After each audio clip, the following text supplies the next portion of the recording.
G'day YouTube, JB from Oz. So today I had the pleasure of picking this box up for young Master Bruce from my mate Frankie.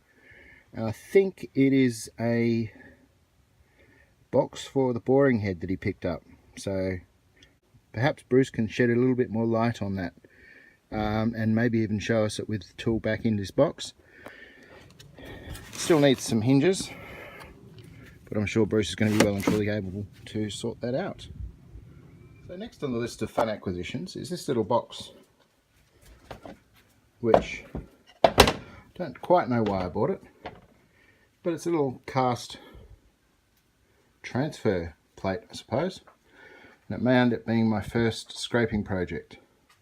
Surface needs a bit of a tidy up, so once I get myself a scraper sorted, that could be a good little project. Next on the list of fun announcements, hey Tucker, there you go mate. I was over at Bruce's the other night and he was running out of argon gas. Next morning I swung past and he'd got himself a replacement bottle, but he had this cart pushed off to one side in the workshop. Obvious question being, hey mate, what you going to do with that? So we struck up a bargain. Where I was originally going to make one, saves me that project, and I'll move the TIG across onto that with a gas bottle and all my welding shit on it, and help to tidy up the workshop. So that's pretty awesome. Well, doesn't that just solve a problem?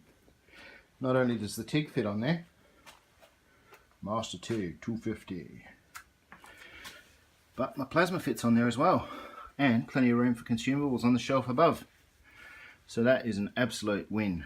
I'll probably position it like this so that I've got access to everything. Mate, what a burster. Saves me having to make something. Gas bottle will go on the back. Everything's out of the way. And suddenly I actually can see, well, you might not be able to see it, but I can see the floor over there.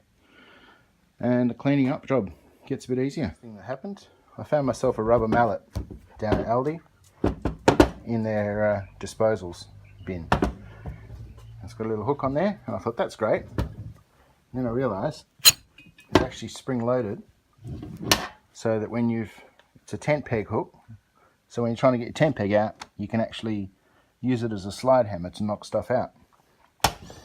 So it'll probably do double duty in the workshop somewhere as a slide hammer, but also a tapping hammer just to seat parts in the vise before I use the mill. So my first rubber mallet.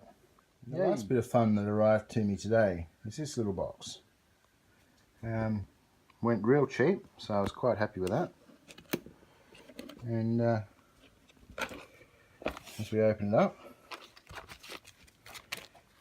you see what is, I'm told, a dial indicator for downhole. Grade 1.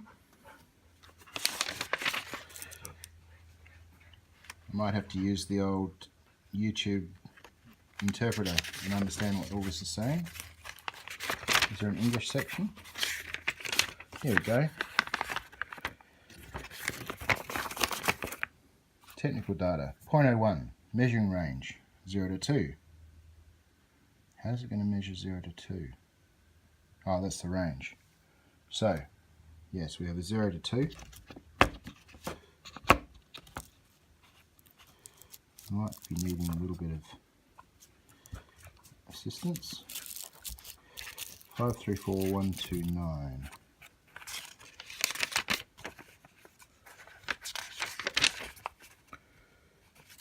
These methods. Now, essentially we have an offset .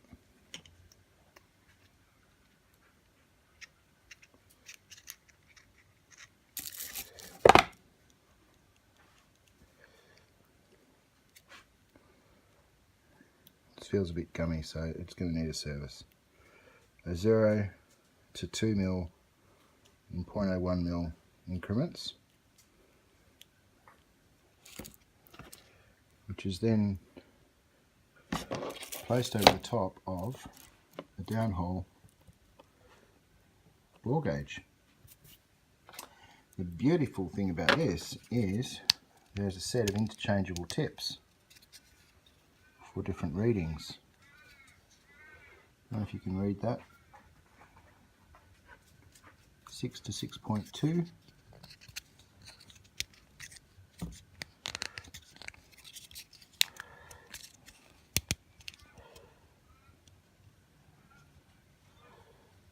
.2 to 6.6,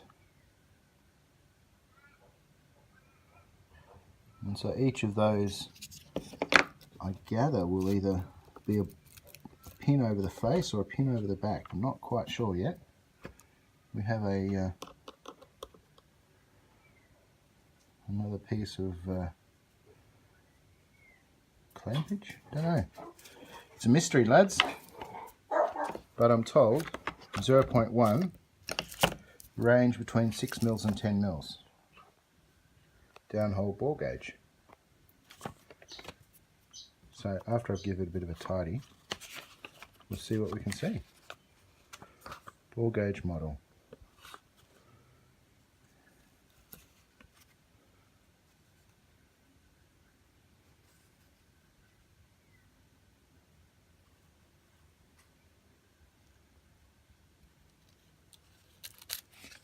Changeable measuring spoons. Shows me the measuring range.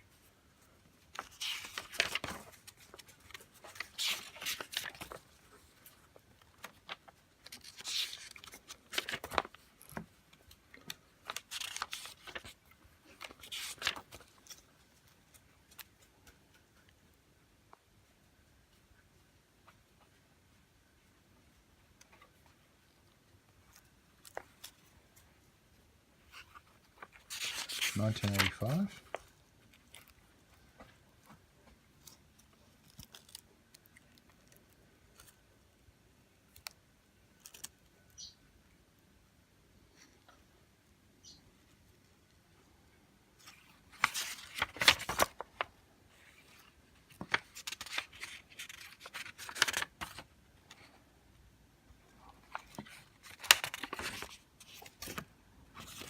So there you go.